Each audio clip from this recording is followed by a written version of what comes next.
আপোনালোকৰ মাজত আৰু এটা গুৰুত্বপূৰ্ণ ভিডিঅ' নিলোঁ HDFC বেংকৰ ৰিক্ৰুটমেণ্ট বেংকৰ ফালৰ পৰা কি আছিল কেইবা হাজাৰ পদ মুকলি কৰি দিছে HDFC বেংকৰ ফালৰ পৰা ইয়াত কেনেদৰে আবেদন কৰিব আৰু কোন কোন ইয়াত আবেদন কৰিব পাৰিব আৰু শিক্ষাগত যিটো অৰ্হতা বয়সৰ যিটো সময়সীমা ইয়াত গোটেইখিনি প্ৰচেছ মানে তথ্য এটা ভিডিঅ'তে কৈ দিম আপোনালোকে ভিডিঅ'টো স্কিপ নকৰি সম্পূৰ্ণৰূপে চাই থাকিব ইয়াত চিলেকশ্যন প্ৰচেছটো লগতে কৈ দিম আৰু মানে ইয়াত মানে যিটো মানে পোষ্ট কিমানটা পোষ্ট মুকলি হৈছে সেইটো লগতে কৈ দিম ইয়াত চাব পাৰে HDFC বেংক ৰিক্ৰুটমেণ্ট 2026 ইয়াত কেছে টোটাল যিটো ভেকেঞ্চি আছে কেছে 12,590টা ইয়াত টোটাল ইয়াত কেছে পোষ্ট আছে ইয়াত কেছে 12,590 ইয়াত টোটাল যিটো পোষ্ট আছে ইয়াত মেনশ্যন কৰি দিয়া আছে চাব পাৰে HDFC bank recruitment 2026 recruitment has been release for the new vacancy and online application have start already এইটো মানে এপ্লিকেশ্যনটো মানে কিছিলে আৰম্ভ হৈ গৈছে ইয়াত আবেদন প্ৰক্ৰিয়াটো ইয়াত গোটেইখিনি আপোনালোকক কৈ দিম স্ক্ৰীন কৰি চাই থাকিব ইয়াত চাব পাৰে HDFC bank recruitment details information ইয়াত মেনশ্যন কৰি দিয়া আছে ইনষ্টিটিউট যিটো নেম হয় HDFC বেংক লিমিটেড হয় পোষ্ট যিটো নেম হয় মাল্টিপল পোষ্ট হয় virus location all over India ইয়াত কি আছিল অসমৰ সকলো ল'ৰা ছোৱালী ইয়াত আবেদন কৰিব পাৰিব কিয়নো ইয়াত কি আছে অল অভাৰ ইণ্ডিয়া বুলি কৈছে সেইকাৰণে ইয়াত এজ লিমিটটো ইয়াত মেনশ্যন কৰি দিয়া আছে কি আছিল 18ৰ পৰা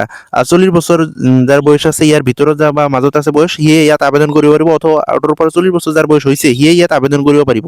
ৰেজিষ্ট্ৰেশ্যন ষ্টাৰ্ট যিটো ডেট হয় অলৰেডি ষ্টাৰ্ট হৈ গৈছে এপ্লিকেশ্যন যিটো ফিজ ইয়াত কোনো ধৰণৰ কি আছিল মাচুল দিব নালাগে ইয়াত কোনো SC ST OBC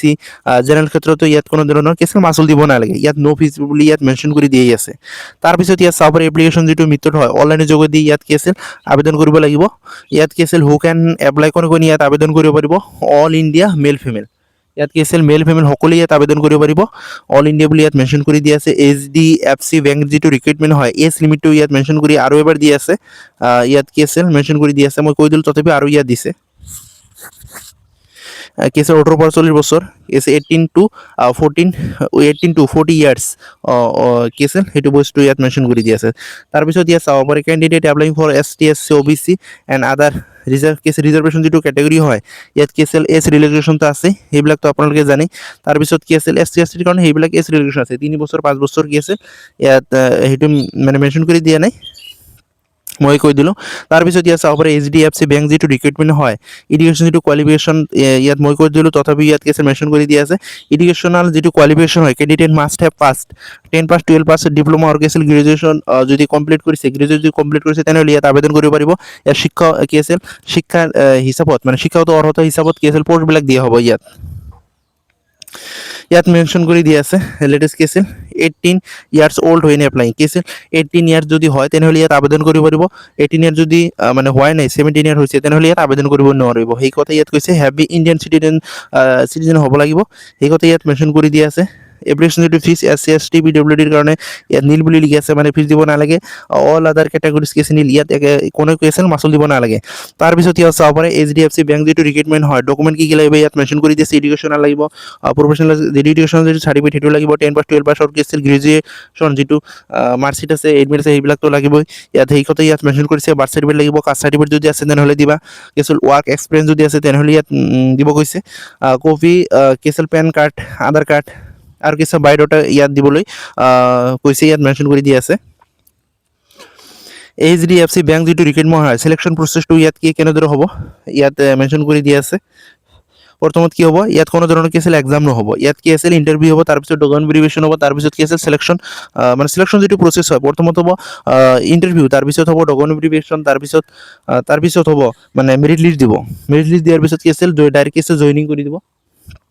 তাৰপিছত ইয়াত চাব পাৰে selection candidate will be inform about their selection and document verification process email আৰু ফোন নম্বৰ দি কি আছে চিলেক্ট কৰিব ইমেইল কৰি দিব সেই কথা ইয়াত মেনশ্যন কৰি দিয়া আছে HDFC বেংক যিটো ৰিক্ৰুটমেণ্ট হয় হাউ টু এপ্লাই মানে কেনেদৰে আবেদন কৰিব লাগিব সেই কথাটো ইয়াত মেনশ্যন কৰি দিয়া আছে চাব পাৰিব আৰু যদি আবেদন কৰিব নোৱাৰে মোক কমেণ্টত জনাব মই কৈ দিম আৰু ফাৰ্ষ্ট টাইমৰ কাৰণে যদি ভিডিঅ'টো চাই আছে চেনেলটো এতিয়া ছাবস্ক্ৰাইব কৰি ল'ব কিয়নো আপোনালোকৰ সুবিধাৰ কাৰণে ডেইলি এটা দুটা ইনফৰমেশ্যন ভিডিঅ' দিয়ে থাকোঁ যদি কি আছে ভিডিঅ'টো চাই ভাল পাই লাইক এটা কৰি দিব চেনেলটো ছাবস্ক্ৰাইব কৰি ল'ব ইয়াত কি আছে HD বেংক যিটো ছাবমিশ্যন উইল বি ছাকচেছফুল হোৱাৰ পিছত মানে এপ্লিকেশ্যনটো মানে ছাবমিশ্যন কৰাৰ পিছত প্ৰিণ্ট আউট কৰি ল'ব তাৰপিছত আপোনালোকৰ যদি লিংকটো বিচাৰে মই লিংকটো আপোনালোকক ডিছক্ৰিপশ্যনত দি দিম তাৰ পৰা আপোনালোকে যদি আবেদন কৰিব পাৰিব যদি আবেদন কৰিব বিচাৰে হ'ব আপোনালোকৰ কাৰণে কি আছে নেক্সট আৰু এটা ভিডিঅ' আনিম হ'ব।